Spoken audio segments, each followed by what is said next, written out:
Olá, pessoal do Dominantes Online, eu sou a Luciana Naar, professora de Biologia. Estamos no módulo de evolução, vamos falar sobre a especiação. Na biologia evolutiva, a especiação é a divisão de populações que resultam em unidades evolutivas independentes. Então, a gente tem, dentro da especiação, a formação de novas espécies. Que podem ocorrer a partir de uma barreira geográfica, a partir de mutações diferentes que vão se acumulando e gerando essa nova espécie, a seleção natural diferencial, formação de raças e isolamento reprodutivo, que vai gerar a nova espécie.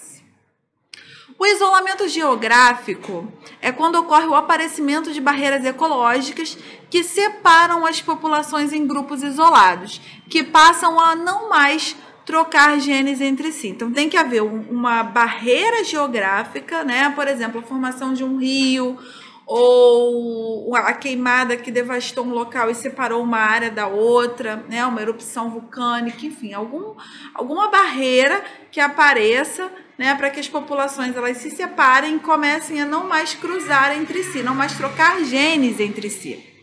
Então, como eu disse, rio, vale, um campo, uma cordilheira, um oceano, um deserto, né, tudo pode ser visto como uma barreira geográfica. E aí, a partir dessa barreira, a gente tem então um isolamento reprodutivo. É qualquer tipo de mecanismo natural que impede a mistura de genes de duas populações quando elas entram em contato.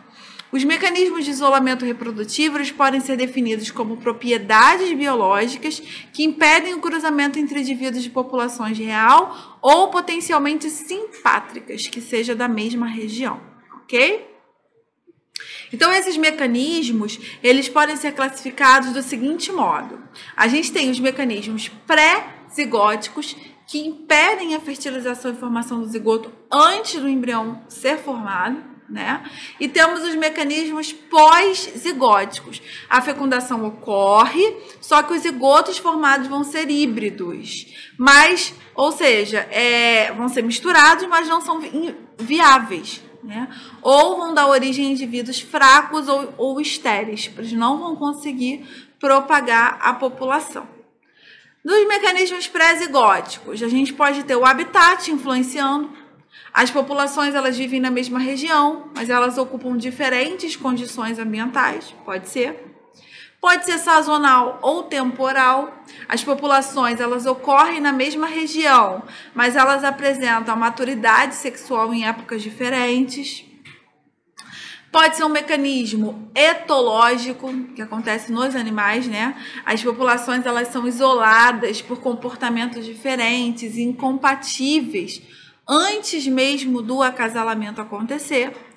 Ou ela pode ser também mecânica, onde a fecundação cruzada é impedida ou restringida por diferenças estruturais dos órgãos reprodutivos.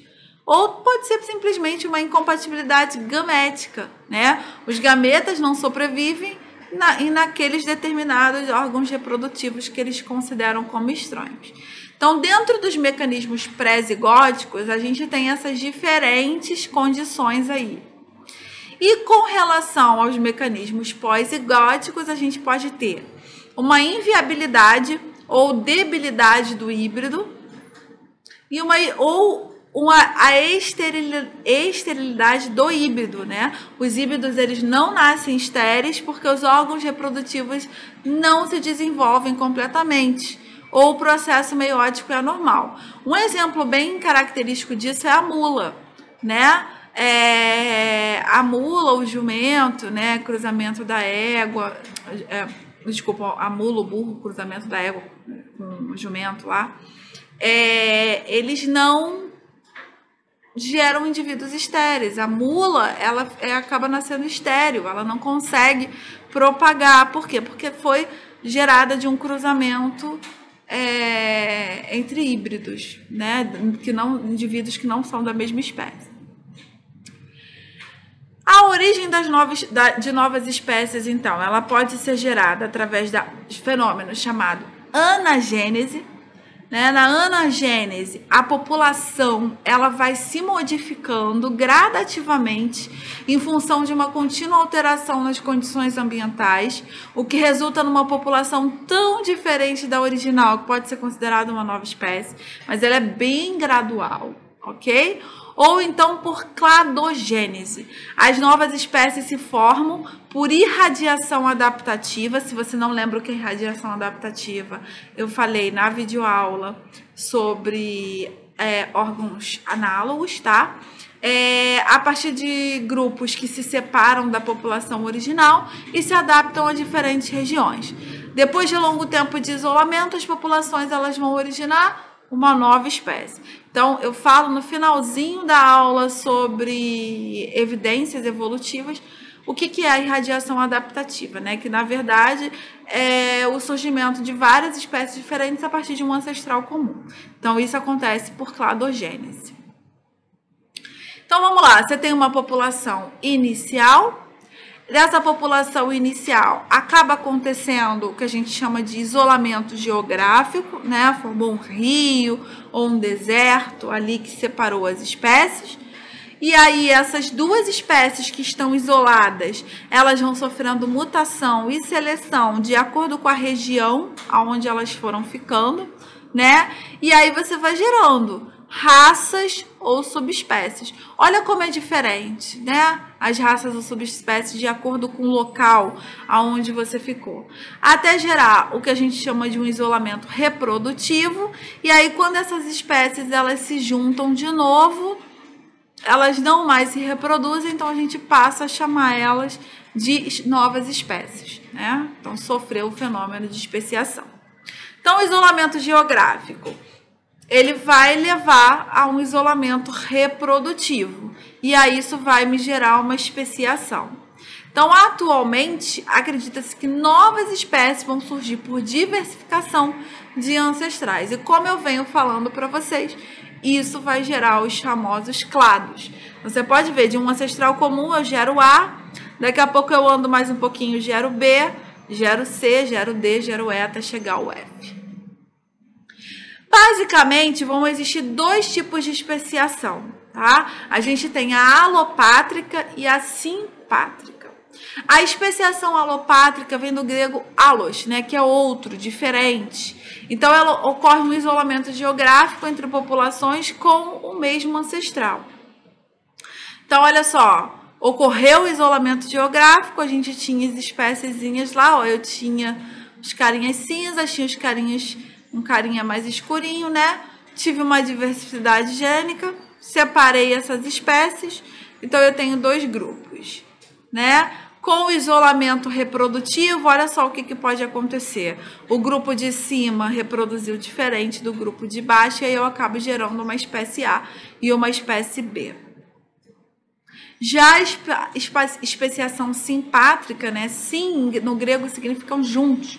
Então, não ocorre isolamento geográfico entre as populações com o mesmo ancestral, né? Existe uma vertente que defende que não preciso de um isolamento geográfico para acontecer.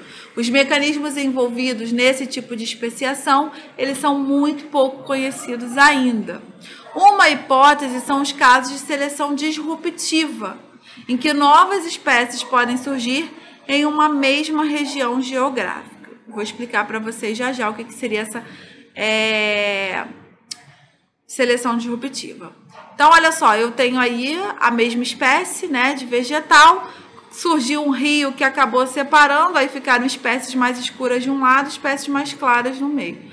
Quando você faz, isso seria uma especiação alopátrica, com isolamento geográfico. Agora, ele acredita-se que possa, sim, acontecer mutações só em determinados indivíduos naquela espécie, e isso seria uma especiação simpátrica. Olha ali no meio, como a gente muda, né, esses indivíduos. Então, dentro desse consenso de especiação alopátrica ou simpátrica, a gente tem tipos de seleções naturais que podem estar acontecendo que vão exatamente diferenciar, né, esses indivíduos. Então, a gente tem a seleção natural direcional. Nesse caso, as condições ambientais favorecem um fenótipo extremo, diferente do que representa a média da população. A estabilizadora ou normalizadora, ela atua em ambientes estáveis, então numa população em equilíbrio, favorecendo os indivíduos medianos e eliminando os extremos da população. E aí a gente tem também a disruptiva ou diversificadora, que eu falei agora há pouco com vocês que ia explicar o que era, né? Então, nesse caso, o ambiente favorece os indivíduos de ambos os extremos da curva de distribuição normal, enquanto os medianos vão levando desvantagem. Então, olha só, a seleção direcional, ela vai favorecer os fenótipos de um dos extremos da curva. Então, a gente tem o extremo 1, o extremo 2, olha lá, o extremo 2 está muito bem favorecido. Se a gente fosse colocar isso num gráfico, seria mais ou menos um gráfico nesse estilo, né? A gente melhora muito uma das pontas e piora uma das outras. Já a seleção estabilizadora, olha, ela vai favorecer os fenótipos medianos. Então, olha lá o mediano como está altíssimo, né? Olha uma curva como seria de uma seleção estabilizadora quando você favorece os fenótipos medianos. Por exemplo, quem tem estatura mediana está nos parâmetros normais. Se você for muito alto ou muito baixo, você não é favorecido. A mesma coisa o peso, um peso mediano. Se você for muito gordo ou muito magro, você também não é favorecido. Esse seria o caso, um exemplo de seleção estabilizadora. E a seleção disruptiva é quando eu favoreço os fenótipos extremos. Então, olha lá, o extremo 1 muito favorecido, o extremo 2 muito favorecido e o mediano lá embaixo. Caiu bastante em prova nos últimos anos essa disruptiva, tá, galera? Exemplo, tô num habitat onde eu ser muito claro ou muito escuro vai me favorecer. Agora, eu ter um fenótipo ali amarronzado já não vai ser legal, ok? Então, a gente tem um exemplo aí da disruptiva. E aí, um gráfico que a gente tem com relação à disruptiva seriam esses dois extremos aumentados, né? E o pessoal mediano lá embaixo. Né? Um esquema típico, então, da seleção disruptiva que vem caindo bastante em prova, tá bom, galera? Com essa aula, a gente fecha o módulo de evolução, onde a gente falou das teorias evolutivas, falou das evidências evolutivas e agora o surgimento de novas espécies. Espero que vocês tenham compreendido. Até uma próxima videoaula.